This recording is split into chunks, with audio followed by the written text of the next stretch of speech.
ఈ దినము నా ప్రసంగం యొక్క అంశం ఏంటంటే, ఒక దైవికమైన క్రైస్తవ స్త్రీకి ఉండవలసిన లక్షణాలు.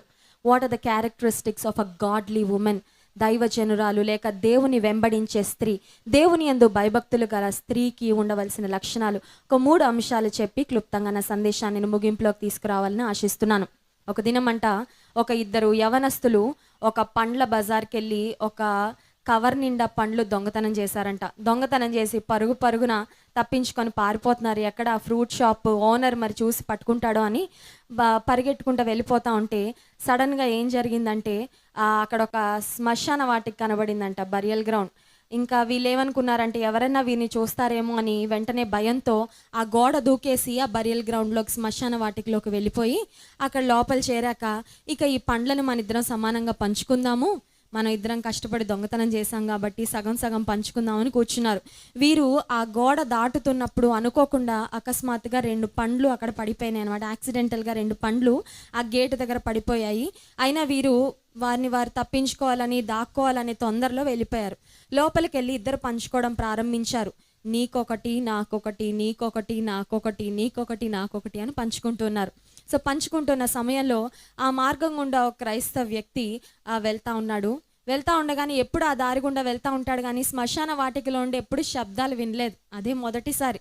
శ్మశాన వాటికలో ఎవరుంటారండి? మనం ఉండం కదా, చచ్చిపోయిన శవాలు ఉంటాయి, వాటికి మాట ఉండదు, జీవం ఉండదు. కాబట్టి ఎప్పుడు కామ్గా ఉండే ఆ ప్లేస్లో నుంచి 2 స్వరాలు వినబడతా ఉంటే ఈ వ్యక్తికి ఏం అర్థం కాలేదు. సడన్గా ఒక డౌట్ వచ్చింది. ఏమనంటే ఈ శవాలు, ఈ ఆత్మలు ఏమన్నా లేసేసి ఆ దయ్యాలు 2 ఏమన్నా మాట్లాడుకుంటున్నాయేమో, నీకొకటి నాకొకటి అని ఈ సమాధుల్లో ఉన్న మనుషులందరినీ ఆ 2 దయ్యాలు పనిచేసుకుంటున్నాయేమో అని భయపడి కంగారుగా దగ్గరలో ఒక మందిరం ఉంటే పరిగెత్తుకుంటా వెళ్ళి ఒక పాస్టర్ గారిని పిలిచాడంట. పాస్టర్ గారు ఆ బరియల్ గ్రౌండ్ ముందు నుంచి నేను వస్తూ ఉంటే ఆ బరియల్ గ్రౌండ్లోంచి 2 స్వరాలు వినబడుతున్నాయండి. అక్కడ ఏవో దుష్ట శక్తులు ఉన్నట్లున్నాయి, దయ్యాలు ఉన్నట్లున్నాయి అనగానే పాస్టర్ గారు అన్నారంట, ఏది బాబు చూద్దాం రా, నేను కూడా వస్తాను నీతో పాటు అని బయలుదేరి వెళ్ళాడు. వెళ్ళగానే ఆ శ్మశాన వాటికి బయట నిలబడి వీరిద్దరు జాగ్రత్తగా వింటా ఉన్నారు. నీకొకటి నాకొకటి ఇంకా పంచుకుంటానే ఉన్నారు.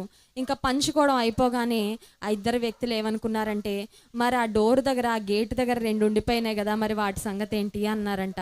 అనగానే ఈ పాస్టర్ గారికి, ఈ వ్యక్తికి భయం వేసింది. ఏమనంటే మన ఇద్దరిని కూడా ఈ దయ్యాలు పంచుకొనేటట్టున్నారని పరుగు ఇంకా ఆ స్థలం నుంచి వెనక్కి చూడకుండా పరిగెత్తి ఇంకా దారిలో ఎప్పుడూ రాలేదు.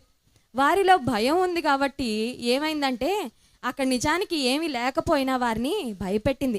స్త్రీలుగా మనకు చాలాసార్లు భయాలు ఉంటాయి. మీకు ఎవరికైనా భయాలు ఉన్నాయండి? ఎప్పుడైనా ఏ విషయమైనా భయపడతాం. మన ఆరోగ్య విషయంలో భయపడతాం, కొన్నిసార్లు ఆర్థిక విషయాల్లో భయపడుతుంటాం, కొన్నిసార్లు మన బిడ్డల విషయాల్లో భయపడుతుంటాం. చాలా భయాలు మనకు ఉంటాయి. కానీ దేవుని వాక్యం సెలవిస్తుంది, నీతిమంతునికి ఎన్ని భయాలు కలిగినా వాటన్నిటిలో ఉండి యేసయ్య తప్పిస్తాడు. You don't have to be afraid. నీవు నేను భయపడాల్సిన అవసరము లేదు. దేవుని వాక్యంలోకి వెళ్దాం. సామెతలు గ్రంథము 31వ అధ్యాయము 30వ వచనం.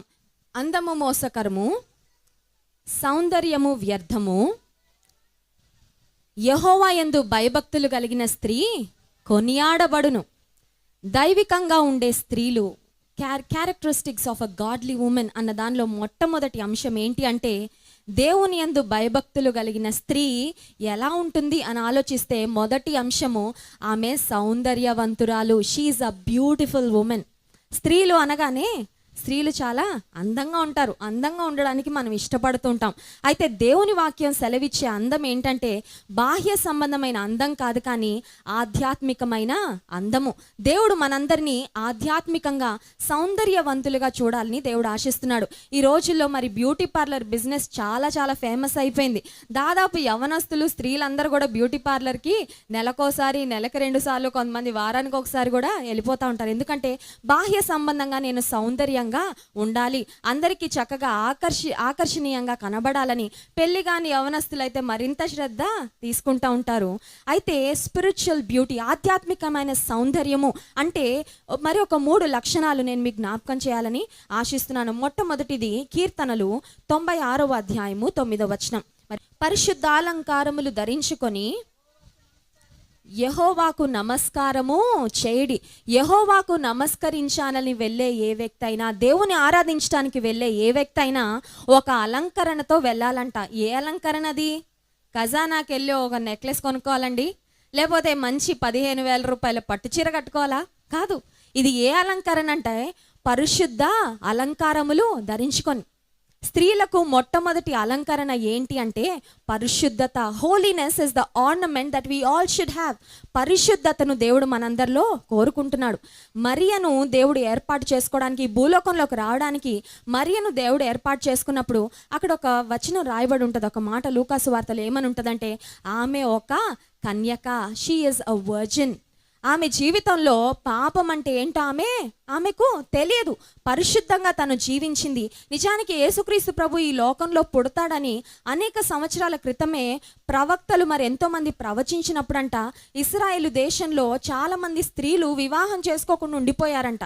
కారణం ఏంటంటే వారు అనుకున్నారంట, రక్షకుడు నా గర్భాన పుడితే బాగుండు, నేను పెళ్లి చేసేసుకుంటే మరి కన్యక గర్భంలో పుడతాడని ఉంది కదా దేవుని వాక్యంలో అని చాలామంది స్త్రీలు వివాహం చేసుకోకుండానే అవివాహితులుగా వెయిట్ చేశారంట. అయితే దేవుడు మరియమ్మను ఏర్పాటు చేసుకున్నాడు. కారణం ఏంటి అంటే she lived a holy life. యోగ్యమైన జీవితం ఆమె జీవించింది, పరిశుద్ధమైన జీవితం ఆమె జీవించింది. స్త్రీలముగా మనందరము పరిశుద్ధతను కలిగి ఉండాలి. ఏ విషయంలో పరిశుద్ధతను కలిగి ఉండాలి? మొదటగా మన అంతరంగ జీవితంలో పరిశుద్ధత, ఇన్ ఆర్ ప్రైవేట్ లైఫ్. చాలామంది మీ బహిరంగంగా అందరూ చూసేటప్పుడు చాలా పరిశుద్ధంగా ఉంటాం కదండి. బయటకు మనల్ని చూస్తే ఎవరైనా ఈమంత పరిశుద్ధరాలు ఇంకెవ్వరూ లేరేమో అనుకుంటారు. కానీ మన అంతరంగంలో, మన తలంపులు, మన హృదయంలో వచ్చే ఆలోచనలు చాలాసార్లు దేవునికి అంగీకార యోగ్యములుగా ఉండవు. దేవుడు ఏం ఆశిస్తున్నాడు అంటే మన వ్యక్తిగత జీవితాలలో, మన ప్రైవేట్ లైఫ్లో ఎవరు మనల్ని చూడనప్పుడు సహా మనము పరిశుద్ధంగా ఆయన కొరకు జీవించాలి. రెండవదిగా బాహ్య సంబంధంగా ఇతరులతో మన మాటలలో, మన ప్రవర్తనలో, మన డీలింగ్స్లో we should live a holy life. పరిశుద్ధత మొట్టమొదటి అలంకరణ.